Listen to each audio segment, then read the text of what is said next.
Another parliamentary session to elect a new president for Lebanon, and again, no outcome for the people of Lebanon. This time, not a single vote was cast because they didn't have a quorum of 87 members. The Speaker, Nabi Berri, suspended the session and left the chamber, as did the remaining 71 MPs who bothered to show up. Called for a meeting to elect a president, but we didn't have a quorum. So the General Assembly was suspended today without any election.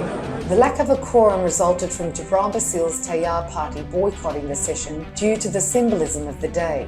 On October 13, 1990, the Syrian army stormed the presidential palace in Babda, killing hundreds of Lebanese soldiers and civilians and ousting the then interim president Michel Aoun and marking the end of the Lebanese civil war. Aoun survived but was forced to go into exile in France. He returned in 2005 after the Syrian army was finally forced to end their 30-year occupation of Lebanon.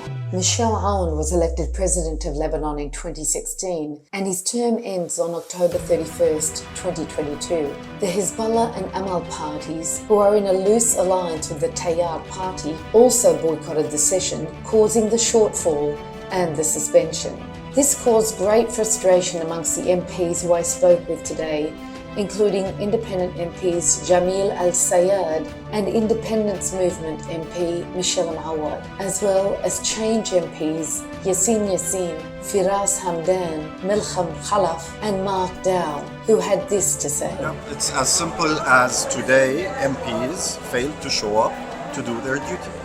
And that is a disaster while the country is going through what it's going. Those who didn't show up are to blame, no matter what their excuse is, because I don't see anything more important than electing a president to end the crisis in the country. What today's delayed session means for the Lebanese people is that the likelihood of Parliament electing a new president by the end of this month is highly unlikely, which will throw the country into further disarray as it spirals deeper into economic crisis and the currency continues its freefall, recently hitting a historic high of 40,000 Lebanese pounds to $1 virtually rendering the average salary of $25 a month completely useless. How the Lebanese people are managing to survive is mind-boggling, but must be in a large part due to the generosity of their families in the Lebanese diaspora, who have virtually kept the country standing for the past 3 decades. What we saw today was a disaster. What we saw today is really shocking. You know, Lebanese people every day are waking up. First of all, they are losing every day more and more of their money. $25 million a day of losses. This is what the Prime Minister said. They every day have to deal with lack of medicine, not enough means to go to hospital, or to buy fuel, or to eat.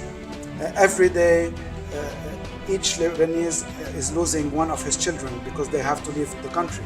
How can we deal with this situation with what we saw today? That was really a shame. This is why I think the roadmap to success, the roadmap to change, the roadmap to bringing back hope to Lebanese and the confidence to Lebanon is a united opposition around a clear program that should be, for me, very clearly, bringing back Lebanon's relationships with the Arab countries and with the world. This is where is our economy and our hope.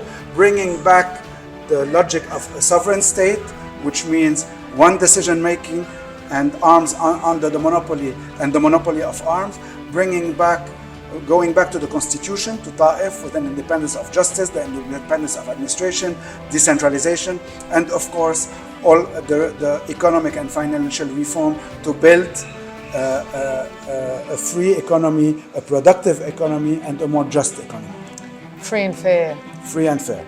The next session to nominate a president is expected to be held on Thursday, October 20th. I'll be back with another update as the race to meet the deadlines continues. Thanks for listening.